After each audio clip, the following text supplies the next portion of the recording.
Assalamualaikum warahmatullahi wabarakatuh. Halo teman-teman semuanya, perkenalkan aku nih Adik Prita Geri Dewi dengan NIM 2454384 TK60448. Jadi di sini aku akan menjelaskan mengenai diagenesis pada batuan sedimen. Oke, apa sih itu diagenesis? Diagenesis merupakan proses perubahan secara keseluruhan, baik fisika, kimia, maupun biologi yang terjadi sejak sedimen tersebut terendapkan, sampai pada saat batuan akan mengalami metamorfisme. Nah, proses ini itu tidak termasuk alterasi atau pelapukan dan metamorfisme. Nah, ternyata proses diagenesis itu terbagi menjadi empat. Menurut Scholl and Slager 1979, Tucker 1991, proses diagenesis terbagi menjadi empat, yakni yang pertama ada kompaksi, kemudian sementasi, pelarutan, dan pertumbuhan mineral autogenik. Nah, kemudian menurut Sengopa 1994, level diagenesis dapat dibagi menjadi tiga. Yang pertama ada kedalaman yang dangkal atau kita bisa sebut eugenetik, yang kedua level yang lebih dalam atau bisa kita sebut mesogenetik, yang ketiga adalah dekat permukaan atau bisa kita sebut sebagai telogenetik.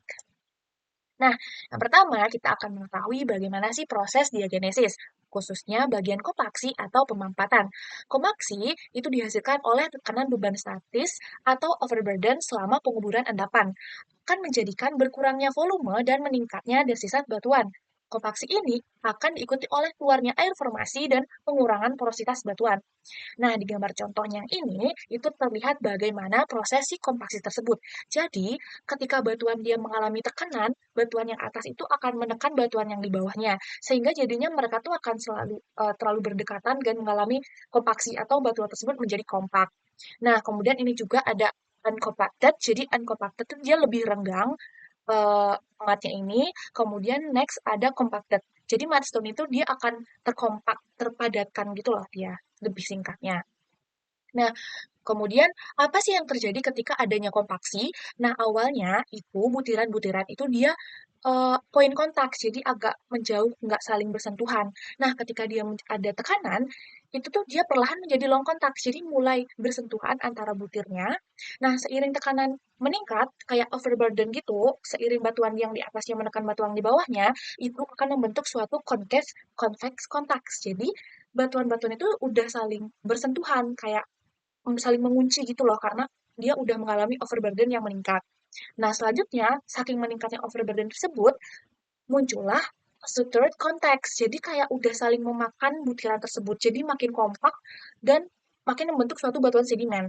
Nah, seperti ini contohnya depressional fabric. Jadi awalnya kan renggang. Kemudian karena ada tekanan atau overburden di atasnya itu, batuan itu semakin merapat dan semakin bersentuhan dengan butiran-butiran lainnya. Jadilah chemical compaction. Jadi batuan-batuan atau butiran tersebut itu makin berdekatan dan makin makin menempel satu sama lain.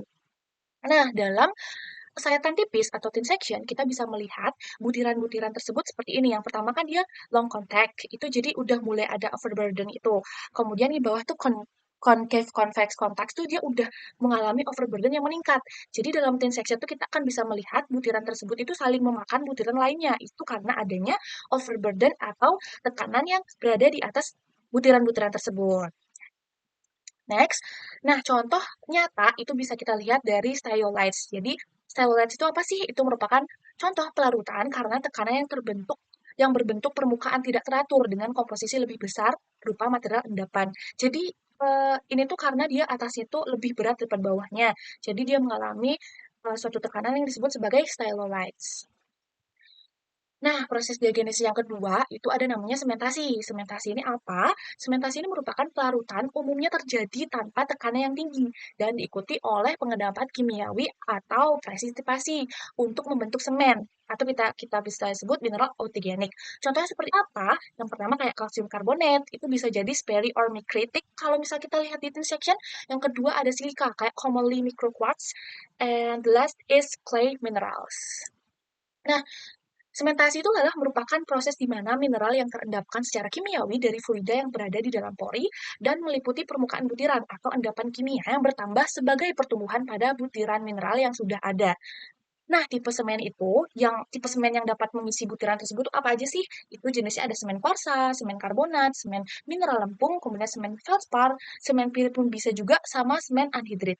Nah, pada gambar ini itu bisa kita lihat awalnya kan si bagian A itu kayak ada rongga-rongga kosong gitu loh yang warna putih ini, kemudian ada mineral plagioklas, kemudian ada butiran-butiran plastis atau fragmen lain dalam batuan tersebut. Kemudian perlahan ternyata ada semen nih datang ketika batuan tersebut sudah terbentuk awalnya. Nah, semen ini merupakan semen karbonat. Dia datang tuh mengisi celah-celah dari batuan tersebut. Nah, perlahan nih semen tersebut dia udah kayak mengelilingi butiran-butiran tersebut nih. Nah, lama-kelamaan semen ini tuh mulai menutupi si butiran-butiran tersebut. Jadi kayak mereka tuh saling ikat atau saling mengisi celah-celah yang ada di butiran tersebut. Ini merupakan ilustrasi keberadaan tipe semen pada suatu batuan. Nah, proses diagenesis itu sementasi, ini sumber semen itu dari mana aja ya? Yang pertama itu pelarutan silika oleh air meteorik selama pelapukan batuan di permukaan. Bisa juga nih melalui pelarutan cangkang organisme seperti diatomea atau radiolaria. Yang terakhir itu adanya pressure solution atau pelarutan karena tekanan pada butiran kuarsa. Nah, bagaimana penampakannya pada setan tipis? Itu biasa kita lihat, itu biasanya seperti sperry or migrate kalau misalnya di thin section. Kemudian ada juga semen pirit ini di thin section seperti warna coklat dan ini juga bisa semen clay itu juga bisa ada di suatu batuan dan nampak jelas itu ketika kita lihat secara thin section atau mikroskopis. Nah, yang ketiga, proses diagenesis itu ada pelarutan. Pelarutan itu merupakan pemindahan seluruh atau sebagian dari mineral yang telah ada sebelumnya melalui larutan atau meninggalkan rongga udara pada batuan. Jadi sebenarnya awalnya itu udah ada larutan, tapi dia malah meninggalkan si apa tempatnya itu. Jadi kayak ada rongga udara gitu loh sisa pelarutan. Ini contohnya seperti di thin section itu pelarutan pada litik batuan sedimen. Jadi awalnya itu ada si litik nih, terus kayak ada pelarutan sehingga pas udah hilang larutannya tuh jadi kayak bolong-bolong gitu loh kalau misalnya kita lihat dalam Blue Day. Itu terjadi karena adanya mekanisme disolusi dari mineral yang tidak stabil seperti mika, felspar, litik yang terjadi selama diagenesis. Nah, next, yang ketiga, proses diagenesis itulah pertumbuhan mineral autogenik. Autogenesis yang terjadi antara lain ditunjukkan oleh adanya perubahan felspar dan gelas vulkanik menjadi mineral lempung atau dari satu jenis mineral lempung menjadi jenis mineral lempung lainnya. Jadi hal itu kayak lebih ke alterasi atau perubahan mineral gitu loh dari gelas vulkanik menjadi mineral lempung.